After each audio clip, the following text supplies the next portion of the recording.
Dahil dumadalas at tumitindi ang mga nararanasan nilang pagbaha sa Roxas District sa Quezon City, kinakabahan at hindi na makatulog ng maayos si Gerardo tuwing umuulan. Kwento niya, minsan ay abot hanggang kisame kasi ng kanyang bahay, kaya nasira na ang ilang gamit niya. Kaya sasali si Gerardo sa pagsampa ng reklamo laban sa mga umano'y nangurakot ng pondo para sa mga flood control project. Yung nervyos na nangyari sa akin, yung hindi ako makapag-maisip ng maayos. Kailangan kong singilin sila. Class suit ang balak ihain ng multi-sectoral group na United People Against Corruption o UPAC para sa mga biktima ng pagbaha. 5 billion pesos ang iniisip nilang hinging danyos mula sa 4 na incumbent at dating congressman ng Quezon City, mga contractor na nagpatupad ng mga proyekto sa syudad at DPWH engineers na naka-assign sa lungsod.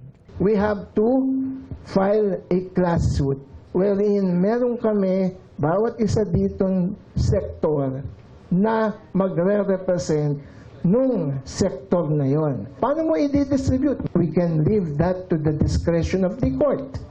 Na it will be distributed through DSWD o ano. So, pahala yung court doon.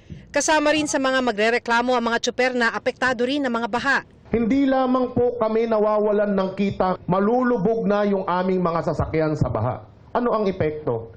Masisira yung aming mga sasakyan. Hindi na kami kumita, magpapagawa pa kami, gagastos. Uunahin ng grupo ang Quezon City dahil kompleto ayon sa kanila ang datos ng Quezon City Hall nang imbestigahan nito ang mga flood control projects sa lungsod.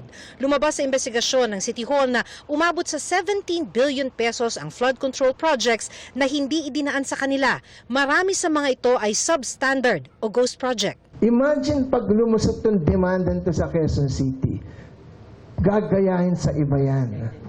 O, gagayahin sa iba. Kaya pala, no, na ang tao mismo magdemanda.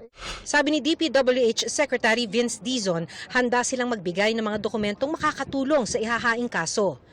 We really need to make these people accountable. If they want our assistance in providing them with documents or additional evidence, we will be more than willing po to assist them on this.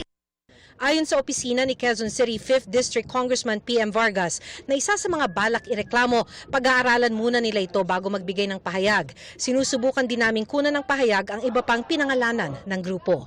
Para sa GMA Integrated News, Maki Pulido, nakatutok, 24 oras.